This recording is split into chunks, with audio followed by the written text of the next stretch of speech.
to be that the president of the country, or the chief executive, appoints judges without reference to anything. That used to be the case. And it used to be argued in those days that chief executives or presidents had perfected the art of appointing judges who would do their bidding.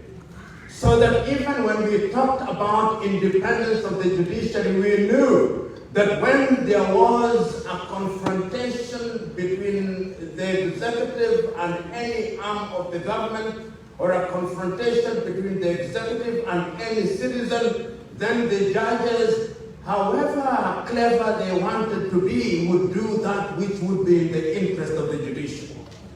In those days, it was true that many African judiciaries were very weak. Then the question arose, how do you deal with a situation where the appointment of judges is undermined and compromised through political influence? It was then argued that you want to institutionalize the appointment of judges, and judicial service commissions were then put in place. That when you have in your constitutional dispensation a system where there is a strong judicial service commission which involves the judiciary, involves the bar, involves members of the society, involves the academy, then you are immunizing the judges from political interference. In a number of countries, that is now the system that is used. But the question is, does that in and of itself ensure that the men and women who are appointed to serve as judicial officers, do they have integrity simply because of that system of appointment? And remember, in many African countries, there are also several considerations to be taken into account. Beyond gender, which we now know, is that you want to have some kind of gender parity. There is also ethnicity. There are countries which their ethnicity is a factor. How do you create a regional balance? I'm sure that happens possibly here in Liberia, it happens in La Côte d'Ivoire, I don't know whether it happens in Morocco and other countries, but the whole idea that the face of the society must be represented in the constitution of the judiciary. How do you ensure that you achieve all that without undermining merit? Because merit is at the very heart of it. Some would argue that once you have qualified as a lawyer, then you have the merit. Now, you can acquire a law degree, but you are mediocre. So the mere possession of a law degree in and of itself is not sufficient. There is the need to know. That is why a friend of mine used to tell me that when a judge is appointed and you hear people saying, and who is that, then that one does not matter. A judge should be a person who, when he or she is appointed to say, people say, yes, the right decision. And I think that that is the beginning of the discussion about integrity. That as a person, when confronted with issues, when face to face, I think it is an English judge, Lord Atkin, who used to say, that I fear judges who, on a mere confrontation, when face to face with the executive, become more executive-minded than the executive. And there are some judges, when face to face with the executive, they become more executive than the executive. They want to get what I call mind reading. What would the president do? What would the president think if I arrive at this decision? What will the president think of me? This happens particularly in constitutional election petitions, when judicial officers are called upon to determine whether an election has been held fairly or not. Many judicial officers cower, and you wonder why they became judges in the first place. Integrity. And I can't agree more with the gentleman who raised the question. There was an idea at one time that when you pay people well, then that in and of itself makes them men and women of integrity. Completely untrue. When you are a person without integrity a higher salary only increases your appetite for bribes.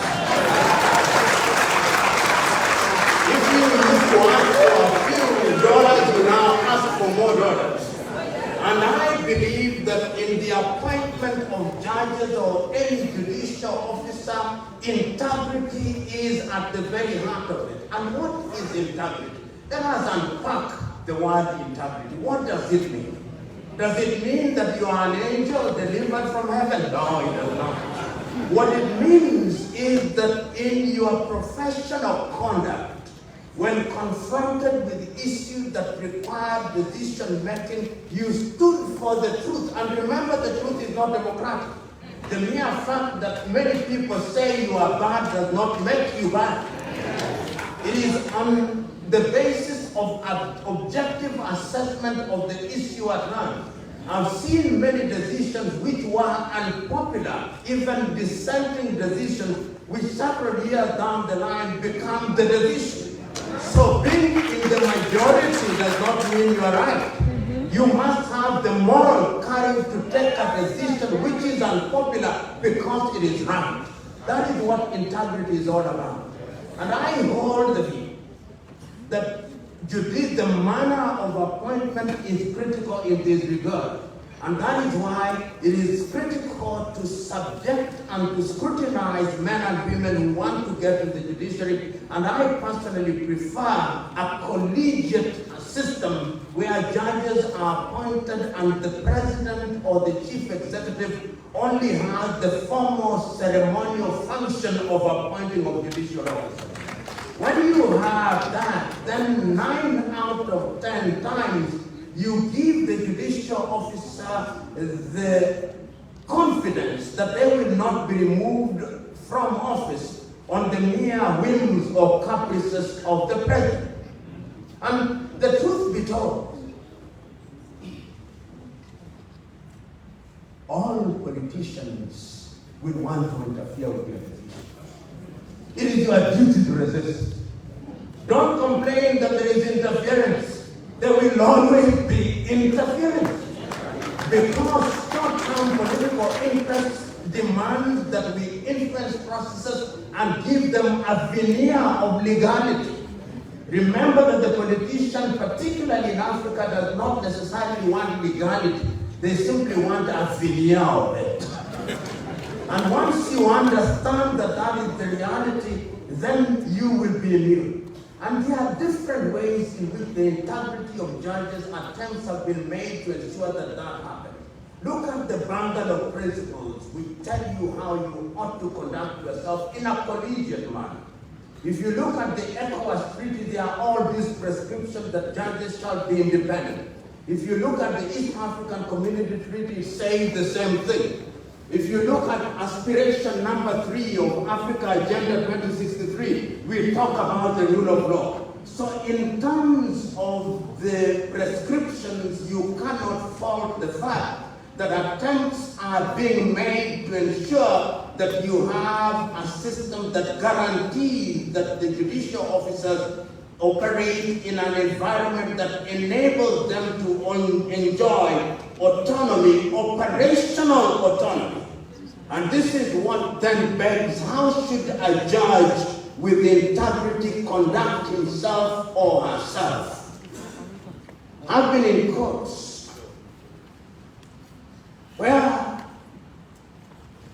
a judicial officer conducts himself or herself as if he or she did not live in the society.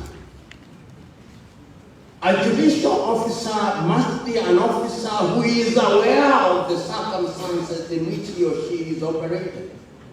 When confronted with a judicial officer, with a judicial matter, your interpretation of the law must be in keeping with the spirit of the law. And when we talk about the spirit of the law, what is the spirit of the law? I do not know how many of you here have read Chinua Achebe's Things Fall Apart. If you have, allow me to remind you chapter 10 of Chinua Achebe's Things Fall Apart. There is a trial in Things Fall Apart chapter 10. What I call the Supreme Court of the fictional territory called Umofia are gathered there. There are 9 judges. It is a matrimonial case based on gender violence. The accusation against the woman is that she ran away to her natal home and refused to come back. The second accusation is that the brothers-in-law beat him up when he went for their daughter. The accusation on the other side is that the man was beating the wife on a daily basis. The Supreme Court president is a man called Ivo Forrest. The representation is from all the 9 villages of Umofia. Once they have listened to the presentation, then they retire. And once they come back, they tell the man, carry a few items, including beer, go to your in-laws, and apologize. And they tell the family of the woman, once he comes, accept the beer and release your daughter.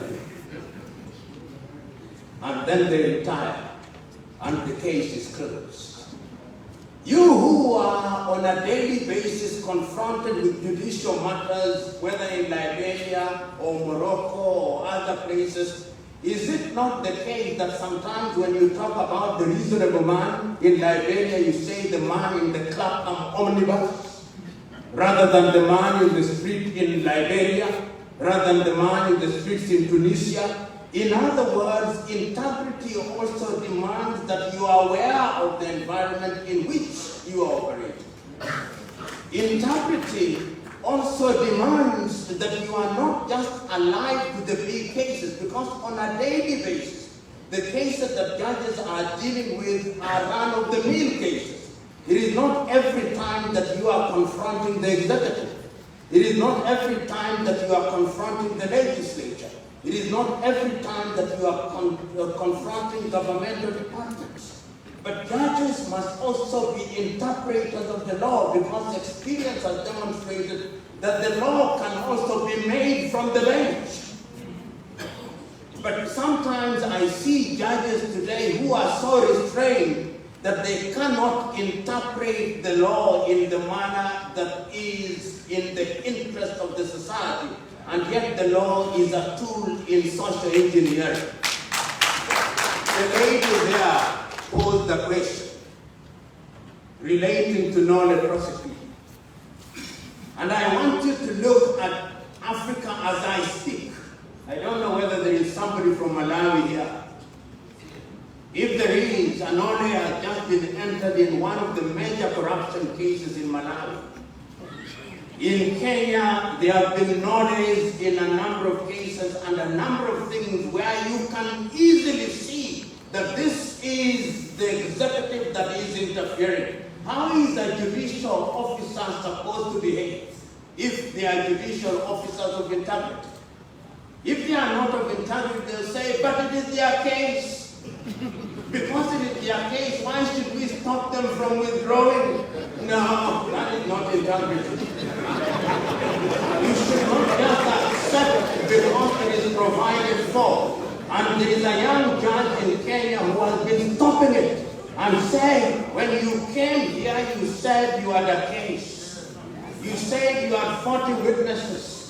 You have gone through 34 witnesses. What has happened so suddenly that the case that you had so much confidence in no longer has legs to stand on?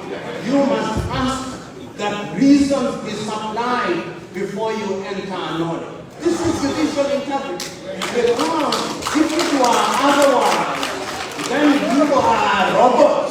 You are not a judicial officer. That is what brings a judicial officer must also will have integrity when they have compassion. What is compassion? Compassion does not mean that you just have mercy, but compassion to do good for your country and to do good and justice in the case that confronts you. Because many times when we talk about integrity, particularly depending on how you are trained, the idea is that everybody has their own portion of what they ought to do, particularly those who are trained in the English system, in where you look at the affidavit, and once you've looked at the affidavit and all these, then you cannot go beyond. Those who are trained in the French system do delve into the arena and are a little bit more inquisitorial. We are saying that a judicial officer with integrity must be a warrior for truth and justice. Because let us ask ourselves, why does the law exist at all? When we talk about the rule of law, what do we mean by the rule of law? Because the law is a medium, is an avenue that takes you towards the city of justice. How many of you here have read Robert Ball's A Man for All Seasons? If you haven't, I want you to read it. It is about the story of St. Thomas More and that famous trial where he's being accused of bribery. And one of his hangers-on tells him to say with his mouth what he does not believe in, but to remain faithful to his heart and his conscience. And this is what he says: just as a water spaniel is to his conscience, so must he is to water, so must a man be to his conscience. And you must only say with your mouth what you believe in your heart. And it is important that those who are judicial officers must be warriors for truth according to law, truth according to justice, and truth that is in the best interest of the society. You know, I want to broach a subject here, which is very controversial. I do not know your views, but I'll say it anyway. There is now a subject which is popular or unpopular depending on where you are trained: LGBTQ. And I remember I was saying it recently at a forum, when the penal codes in many countries came to this world from Europe and America, one of the offenses that you found in many of the countries was sex against the order of nature. Do you remember that offense? That you engage in sex against the order of nature, sometimes described as sodomy. Today, I do not know, when the Chief Justices go out and they are interpreting the subject of rights, you are being told that you must interpret the law in a manner that accommodates diversity. So that diversity means that you must accommodate in a manner that allows for LGBTQ. A judge who is in a society must interpret the law with integrity but conscious about the mores of the society in which we operate. And I think that that is important because integrity also demands that you are socially aware. You are not operating in an environment or in a vacuum. So social awareness and societal awareness and the morality of the society is also critical in that regard. The third thing that I want to talk about is the recognition that the whole tapestry of the law covers different aspects of the law, whether it's land law, whether it's mercantile law, whether it's criminal law, and we must also be conscious of the fact that there are customs and traditions which are very critical. And I want to give you an example of a case which took place in Tanzania immediately after independence, when before a Chief Justice Telford Georges, who was from the Caribbean at that time, an African man was charged with the offense of bigamy, which was a criminal offense. When he was called upon to sentence the man, he said, no, you cannot. But although a technical offense of bigamy had been created, and although the individual had engaged in an activity which constituted the technical offense of bigamy, he was conscious of the fact that he was operating in an environment that required him to do justice as was understood by the society. In other words, I'm saying a judicial officer of integrity will also be conscious of those realities. The other thing that I think is important is just the general work environment, and I can't agree with you more, that there is a sense in which when you work in an environment where you are properly resourced, then your integrity is also enhanced. So funding of the judiciary is important, and I think that is why in many countries it is now the law, or a number of countries, that the budget of the judiciary is a charge on the consolidated fund. A friend of mine used to say that if you are being asked to irrigate a desert and you are given a spoon, no matter how hard you try, you can never irrigate the desert. So if we want you to offer judicial services, you must be properly resourced. And resource must come from the country. African countries now find themselves in a situation where judiciaries are funded by foreign NGOs. If you are funded by foreign NGOs, GIZ, USAID, Danida, CEDA, Sweden, you are beholden to them. There is one arm of the judiciary, in my view, that must always be funded from domestic sources, because that is your pride. It is therefore important that many African countries wean themselves off foreign dependence, particularly when you are dealing with an arm as important as the judiciary. The fourth thing that I think is important is that judicial officers must always retrain and acquire new knowledge. You know,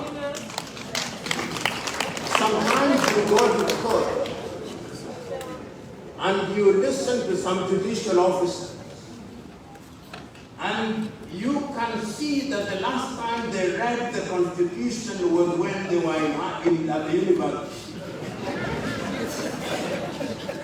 In other words, they must always be retrained, because when a judicial officer has knowledge, then it gives them confidence. I do not know how many lawyers are here, but when you see a rude judicial officer, particularly when you raise a novel point of law, it is not because they are rude, it is because they are hiding their ignorance.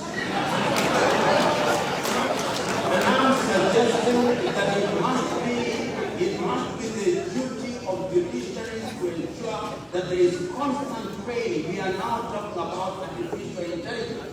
We are talking about cutting-edge technology.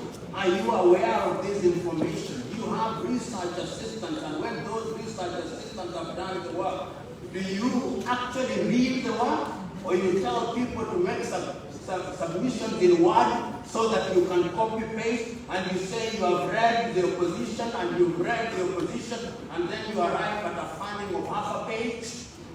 In other words, I'm suggesting that if you want to be a judicial officer of integrity, you must be knowledgeable and you must possess cutting-edge knowledge.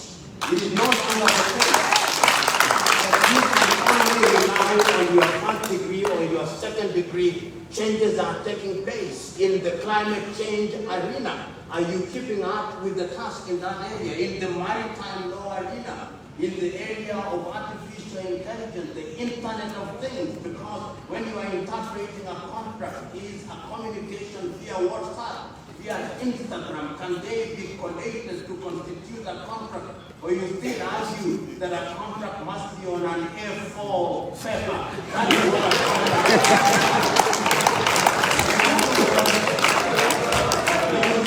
It is critical, as I conclude, that when we talk about integrity, and the good judge here mentioned many things, what I want to say is that integrity is at the heart of it.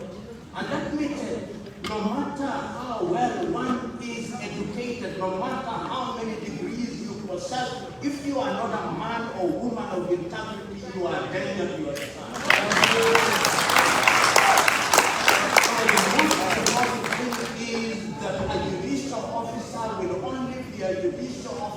Who is fearless without being suicidal. What do I mean? Being fearless simply means that when you are confronted with situations which demand that you do that which is good and right, you will do it regardless. And that is critical of all judicial judicial officer, it is also important that you are ready and prepared. If you are a judicial officer who wants to be liked by litigants, you want to be liked by lawyers, then you will compromise that which is good and right. I was reading a paper that was presented to judges by some judge, and he said that a judicial officer must also have a good sense of humor, but must not be a comedian.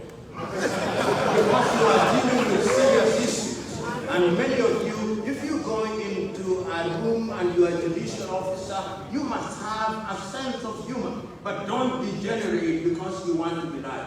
So, ladies and gentlemen, my full paper speaks to these matters in a very disciplined manner.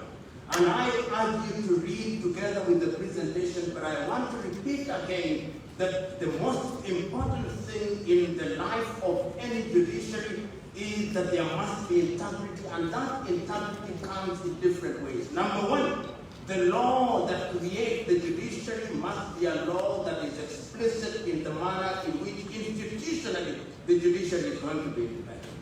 Number two, the manner in which you compose your judiciary from the magistracy to the Supreme Court must be a law that is clear and at the very outset is designed to immunize judicial officers from the whims and caprices of the politician. Number three, it is important that the removal of a judicial officer must not be based on the whims and caprices of politicians, but must be an open system that allows the judicial officer to know that when he or she is to be removed from office, there will be due process, and he or she can only be removed on the basis of sound reason. The judicial officers will also have integrity when they are not desperate for minor things. They must not be desperate for the education of their children. They must not be desperate for their health. They must not be desperate for their history has demonstrated, and Abraham Maslow's pyramid of human worth saying that it's only when you satisfy the physiological needs that people begin to think independently and properly. Number five, it must not be the case that judicial officers must receive high amounts of pay. They must only be made comfortable. And number six, I urge judicial officers to liberate themselves from temptation. Because temptation is what makes that the judicial officers that I'm talking to here are the judicial officers which have had a Pauline liberation.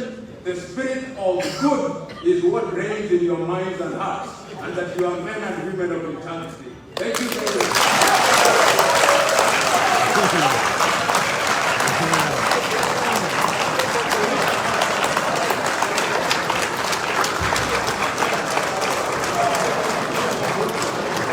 That was renowned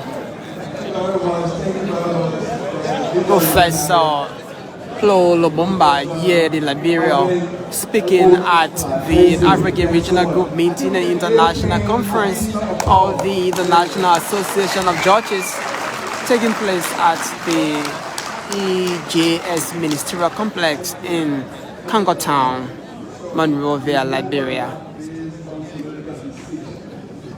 Liberate yourself from temptation. Those are some key words. So that was just to give us a notice of what the professor has liberated on.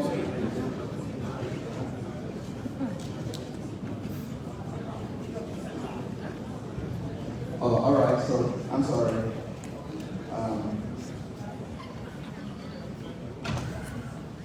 The professor elaborated on several points, but we took few of them to just give highlight of them. So we are looking at the colonization processes, the British, the French, different political activities, colonization activities that led to the creation of different constitutions. And some areas that affected our judiciary, our judicial processes, or the judicial independence. So the area of separation of power is another place wherein the judiciary is considered the third branch of government, but that is also considered in practice as the weakest branch of government among the two. So we go further to also look at societal good. As an independent judge, you must be taking decisions based on the goods of the society. When we go further, we also find that an integrity, a judicial integrity is based on that judge that behooves himself of doing justice for the country, for the people. He further went on to look at other aspects that affect judicial independence, the amendments of constitutions. So amendments of constitution, the Europeanization of constitutions, and other areas also we find that affect judicial independence. So to have a merit system wherein judges are recruited or judges are brought to the bench on the basis of fairness, void of interference or political decision. So under those processes, we found that when judges are recruited, they are able to deliver. But that is not all. You also look at the integrity of the judge.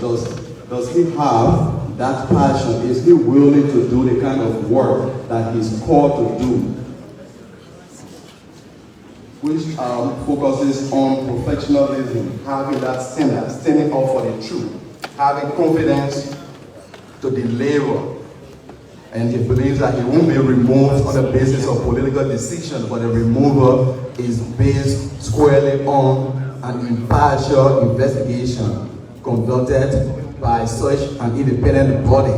So when those aspects and many others that the legal luminary stated, you find that you will have a judiciary with integrity. You find a judge with that kind of integrity. So we don't have much time. As such, we are going to take questions basically from participants here. We know there are a lot of people who are really anxious that want to ask so many questions, but because of time, we might take just 5 questions, mainly from the participants. I'm talking about the delegates.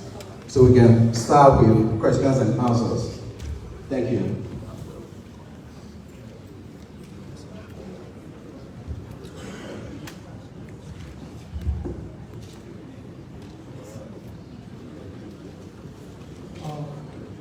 I just want to thank Professor for what he delivered, well understood. I just like to ask this question. You talk about the Judicial Service Commission. I want to know what are the advantages and disadvantages, maybe just 1 or 2 about nations that have Judicial Service Commission, like Kenya, and then like Liberia, we don't have something like this, but all depends on the president. I know who does the appointment of judges and justice. And also you talk about the spirit of the law and the letter of the law, which you didn't mention. Most of the time we hear people talking about, oh, the prosecution did not present the case well, the prosecution did not do this, and so because of the judge gave a decision where the whole society is somewhat affected. Thank you.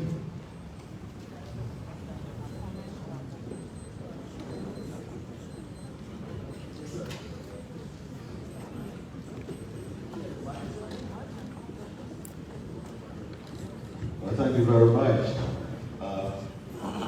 I have to say, join my friends and people of Liberia say welcome to Lumumba. There's not many times that I have anything except commendation for Professor. The motto of our university here, Professor, is called Lux in Tenebris, like in darkness. And I find it so appropriate in putting that kind of motto along the activities of Professor Lumumba. A real light in so much darkness in our country, in our continent.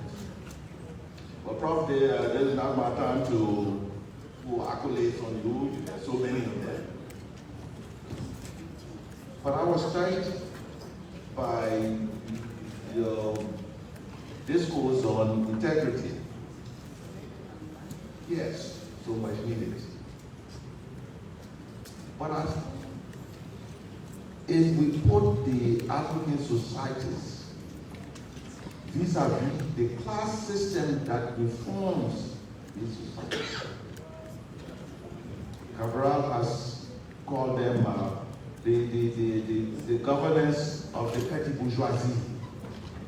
Petty bourgeoisie in the sense that they are not a bourgeoisie which owns the means of production. What do they own? And I probably should include myself. What do we own? All of the bikes, the various apparatuses of government. So it's a very dependent type of bourgeoisie. And the only thing this bourgeoisie depends on is, of course, is government. So for us to have the kinds of leaders that we need, the kind of judges that we need, Cabral also asked us to commit class suicide, the kind of self-liberation that you talked about. And it's not an easy thing to do, but it can be done. Because even within our country, we have seen various elements who have been able to commit class suicide. And with that, the integrity that we need is, of course, shown in their work, in their thoughts, and in their actions. Thank you so much. Yes, Prof. So please have the questions restricted to the topic under discussion and be brief.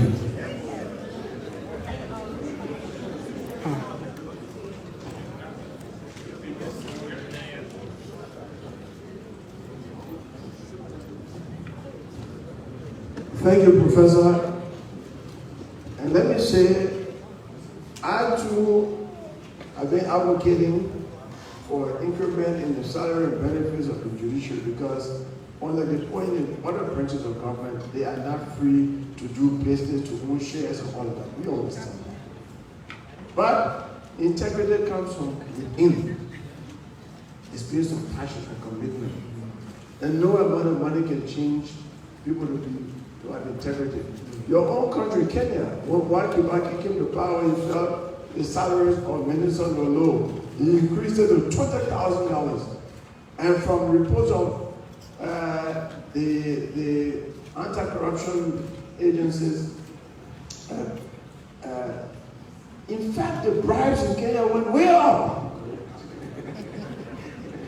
So they have been studies to show that increment in salaries and benefits don't change people's behavior. So the question I want to put to you, but let me say something about Liberia. We have an original sin that affected judiciary. In 1986, the first Chief Justice and justices that were appointed on the Supreme Court spent less than a year. And the president of Liberia asked them to resign because they were corrupt. And the Bar Association were prepared to stand up for them. Surprisingly, the next day, the entire bench resigned. It then reinforced the view of Liberian people that the judiciary is corrupt. Because who says so? The bench resigned. Now, what are the stake? The president said, if you don't resign by tomorrow, I will have you impeached because I have evidence that you are corrupt. And everybody resigned. So we're strong about that. Yeah. So my question to you is to tell us whether you have served in a public service position in Kenya and face those temptations, to share your experience with us on how you can be in public service and resist the temptations of being corrupt. Thank you. Thank you.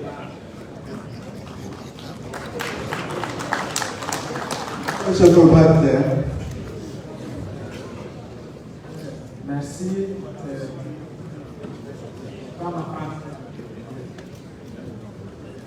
Tu peux aller en français. Pas-y, il parle français.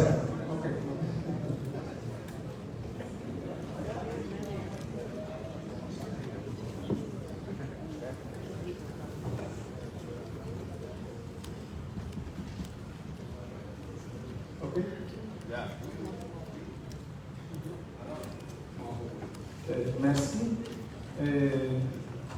Également, je voudrais remercier au professeur pour poser. Il a été question de l'intégrité du juge.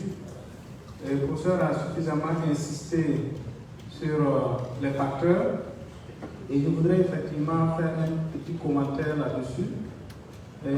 Il a été listé ici les facteurs qui permettent au moins de diminuer le manque d'intégrité au niveau du juge. Qui ont été listés, dont la rémunération, le mode de désignation.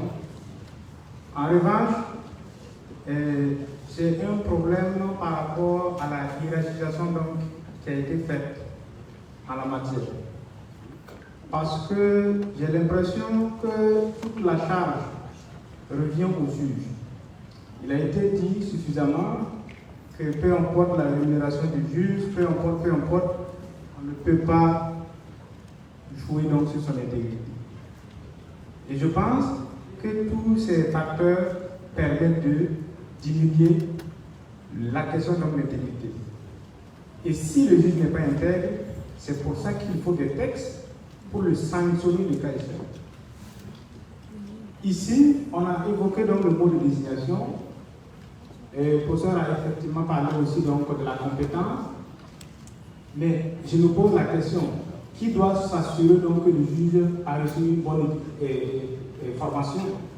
Qui doit s'assurer de recruter le juge qu'il faut? Le juge avec la bonne formation. Et je pense que ces facteurs doivent aussi venir avec l'assistance parce que ça ne relève pas de la responsabilité du juge.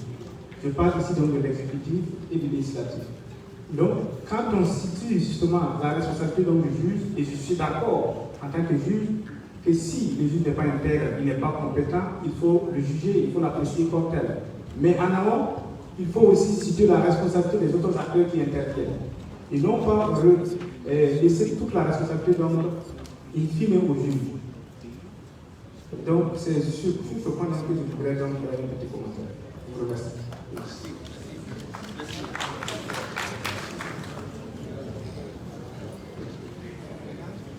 Bonsoir à toutes et à tous.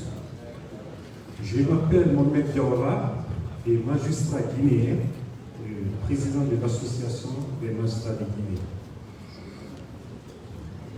Avant tout, permettez-moi de remercier le grand conférencier, car il a tout dit, il a dit l'essentiel. Vous savez, l'intégrité est une préoccupation majeure aujourd'hui, surtout en milieu judiciaire. Je trouve utile aussi d'en parler parce que je vis, en tant que magistrat, je vis la réalité de notre profession. Et quand monsieur le conférencier parlait de l'intégrité, il a fait cas à l'existence de 3 pouvoirs. Et il n'a pas manqué de dire que parmi ces pouvoirs, c'est le pouvoir judiciaire qui continue à souffrir. Et en principe, si nous tenons compte des valeurs intrinsèques de chaque pouvoir, le pouvoir judiciaire doit occuper la place la plus privilégiée. Mais généralement, les magistrats que nous sommes, nous ne mesurons pas l'ampleur de nos tâches. Il faut avouer que si nous prenons les textes nous sont tellement favorables, ce qui fait qu'on n'a pas droit à l'erreur. C'est pourquoi il est important de préciser que tout commence en amont, dans les processus de recrutement. Et généralement, qu'est-ce que j'ai constaté? On mise sur la formation, sur le diplôme universitaire. Monsieur le conférencier avait fait cas, le diplôme universitaire. On ne doit pas se limiter à ça. Au-delà du diplôme universitaire, il faut une enquête de moralité. Généralement, les magistrats sont recrutés sans enquête de moralité, et si on parle d'intégrité, on parle d'éducation. D'abord. Après l'éducation, l'intégrité ne peut pas aller sans la compétence. Au-delà de la compétence, la magistrature n'est pas une fonction qui vient au hasard, n'est pas magistrat qui est venu. Pour être un bon magistrat aussi, il faut de courage. Et l'intégrité est un combat de longue haleine, il faut l'avouer. Et généralement, dans tous les États que j'ai constatés, que ce soit en France, que ce soit en Guinée, au Liberia, en Sierra Leone, nous avons constaté que les magistrats qui sont intègres sont souvent en difficulté en termes de carrière. Parce que dans la plupart des textes, des lois, quand on parle de nomination, il y a des critères qui permettent à nommer les magistrats. Il y a des critères que nous appelons des critères de compétence, de loyauté. Et quand on parle de loyauté, on ne devient pas loyal face à un homme. On devient loyal à une république, à un État, son État. Et donc, en la matière, il est important que j'apporte cette précision. Et aussi, c'est pourquoi je suggère que dans le Conseil supérieur de la magistrature, qui est l'organe est chargé de veiller sur la carrière des magistrats, il est bon que les syndicats ou les associations qui protègent l'intérêt moral et matériel des magistrats prennent part au fonctionnement du Conseil supérieur de la magistrature, parce que ce sont des entités indépendantes qui luttent pour des valeurs. Mais au sein du Conseil supérieur de la magistrature, nous constatons qu'il y a des politiques. Par exemple, le président de la République peut être membre du Conseil supérieur de la magistrature dans la plupart de nos États, les ministres de la Justice également, qui sont des hommes politiques. Et en termes de nomination, la proposition vient souvent du ministre de la Justice, et la nomination, c'est signé du président de la République. Donc, il est aussi important de penser à faire une rupture, à couper les ponts, pour que désormais chaque pouvoir judiciaire dans nos États soit indépendant. Je vous remercie. I know it's so much interesting, but time is not in our favor, so we will have to stop here and allow. Okay, we take Milan from South Africa, Milan as the last person. Thereafter, we give the stage to Professor to proceed with some comments and answers to those questions. Thank you so much for the opportunity. Nilan Carrington, Joasa, South Africa. I'm grateful to have the opportunity to address Professor Lumumba. Professor, in our country, I'm very mindful when I address our judicial officers, and I make sure that they understand when you become a judicial officer, it is not a profession that you are going to get rich in, but you can live comfortably, and that's all we expect. Currently, as it stands, the judicial officers in South Africa, particularly in the lower court, have been ignored. We are placed in a situation where no entity constitutionally created, whether it's the Department of Justice, whether it's Parliament, the Presidency, and there's an entity called the Independent Remuneration Committee. They have not come to the party. They have not addressed the needs, particularly of the magistrates in the country. And what has happened now? Our judicial officers are forced, and they're on the brink of going under debt review, becoming insolvent, and they have not even kept in line with public office bearers increases incrementally, which means judicial officers currently in the country earn less than a prosecutor that has just been appointed. It just doesn't make sense. And as a last resort, we've engaged in litigation, and it's so unfortunate that we must now potentially engage in industrial action because we have no one, absolutely no one, looking after the lower court judiciary in the country. And you know, when we speak about the Constitution, you'll notice that in the South African Constitution, it is only the High Court judges that are identified. 95% of judicial officers, from chief magistrate, regional court magistrate, senior magistrate, district court magistrate, they are not even identified in the Constitution. So we've been neglected on every sphere. So we require legislative change, and we want to put pressure on the Department of Justice, who, in terms of the Constitution, is mandated to fast-track a single, unified judiciary in South Africa. Thank you, sir. Thank you very much. Let me say that South Africa's judiciary is considered to be one of the better ones in Africa. But it's true to say that in many judiciaries, the lowest strata is ignored. Yet the chain is strongest at its weakest link. If you look at the society, and I know that there are chief justices here and senior judicial officers, you'll find that possibly 60% of interaction between people is at that lower level. So that what comes out is a small percentage. And I can't agree with you more. I know in Kenya and a number of jurisdictions you now have the Magistrate, Judges and Magistrates Association, which acts as a trade union wing of it. In other countries, and this is why I think we should borrow, say, from the Scandinavian countries, you'll discover that there is a rule as to salary differential. Should not be more than 20%, so that nobody is ever that desperate.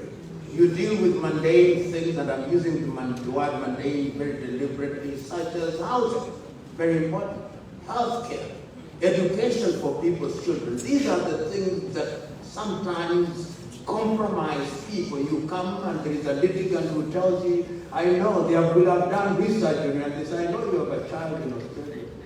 We can help. And they come several times, and then they say, we'll layer it up, nobody will know. And before you know it, taking bribe is like being hooked on cocaine. Once you take it once, you will take it. That's the whole idea. Because you then become a victim of blackmail. The people who give you will not, those who give you bribe will invariably want to record it somewhere. So that when it is necessary, they can always remind you, Your Honor, you remember we had a meeting last week, we have it on record. Then you know. So I can't agree with you more in that regard. You asked about Judicial Service Commission. Let me say, in my view, there is no perfect way of appointing judicial officers. There is no perfect way. Each method will have its own weaknesses. I know now in Kenya and in a number of countries where you use Judicial Service Commission, there are cases, allegations of horse trading. Within members of the Judicial Service Commission, you have your own people who have applied. And when you are scoring candidates, you also mark others up, mark others down. There is also the question of ethnicity. So there is no perfect method. But to me, in my view, a system which is more collegiate and more institutional is better. Because if you have an objective criteria, that can be made public. And when this is done in the public eye, invariably, 8 out of 9 times, you tend to get the right people because their qualifications will be right. Because if you are mediocre, if you have a degree which can't stand up, you also don't want people to know. So you hide. You don't want them to know. If you fear that certain things will come up, which are possibly merited, then you will fear. So I prefer a Judicial Service Commission or a collegiate method, which then recommends to the President for formal appointment. The danger with one person is that the judicial officers then become political spoils. Our party won, therefore we are going to appoint judges from our political party. And that I think is worse. But the watchword here, make it collegiate, make it transparent, and eliminate some of these difficulties. It is not perfect, but it's better than when you stand on the wings of one man or one woman. You know, when you talk about, you mentioned Amilcar Cabral, and these were enlightened people. And somebody also spoke from Guinea with Ahmed Sekou Touré or any one of these individuals in the early days, the people in Tunisia. There was a time immediately after independence when one could see that there was patriotism at all levels. People served the judiciary, and you rightly said, people are paid a pittance. But there was a sense in which people believed that they just wanted a good name. Today, people don't want good names.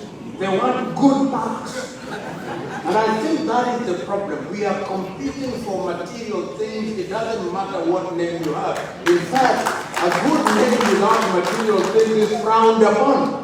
So there is a sense in which the society and the social mores have also created an oxygen which facilitates people without integrity. Look at your own society. Whom do we frown upon? It is the professor who can't buy a car, but you celebrate a thief whose sources of income are not known. The society must also change. And I think when you talk about the commuting what you call a class suicide, there is merit. Easier said than done, but I think interactions such as this are critical in the sense that they remind us. In fact, I dare say that some of the things we are saying here, you've heard them many times. But why do we keep saying them? We keep saying them in the knowledge that the more they are repeated to you, if you are an averagely good person who is teetering on the brink, you'll go on the right side rather than on the wrong side. By repetition only. And it allows you to introspect. If you are a judicial officer who has received a bribe, today you will go and, should I continue this exercise? If you are a judicial officer who has been tempted, and there will be temptation. I know of judges who are my friends who are purported to have received money and they knew nothing about it. Somebody constituted themselves into an agent and made themselves your agent in that regard. So I can't agree with you more that there is a problem there, but it can be done. You know, recently I am conscious of time. Recently I saw a case in which a lady in Vietnam was convicted of a multi-millionaire, and I think she has been executed. You tell me in which African country where a multi-millionaire can be convicted of. Tell me which one. In which African country? Rarely. Then the gentleman who talked about, and that brings me to the fourth question, the gentleman who spoke from Guinea, I think, impunity. I think the problem that takes place in many African countries is impunity. You as a judicial officer, you arrive at a decision which is based on the law, and then the punishment doesn't come. There is a friend of mine who is a judicial officer who convicted an individual in the morning. The following day he met the individual in the street. Jail, sent him to jail, met him in the street. Would you ever convict them again? So this is also a chain which exists in the society. They just laugh at it. Then you ask the last question, have I ever served in public office? Yes, I was the director of the Kenya Anti-Corruption Commission. My office was abolished at midnight by the at midnight. So the office no longer existed. And I remember a cabinet minister whom we had recommended from prosecution came to my office and said, take me to court quickly, we'll be acquitted. And he was acquitted. In other words, it is not easy, but yet I want to close by saying this. Is a book that I commend to you all. Is an enemy of the people. Many of us read Henry Gibson. The strongest man or woman in the world is the man or woman who stands alone in the hour of need, alone. And lastly, remember Socrates once said, the duty of a judge is to listen courteously, to answer wisely, to consider soberly, and to decide impartially. Once you do that, Even if the world does not celebrate you, you are at peace with your maker.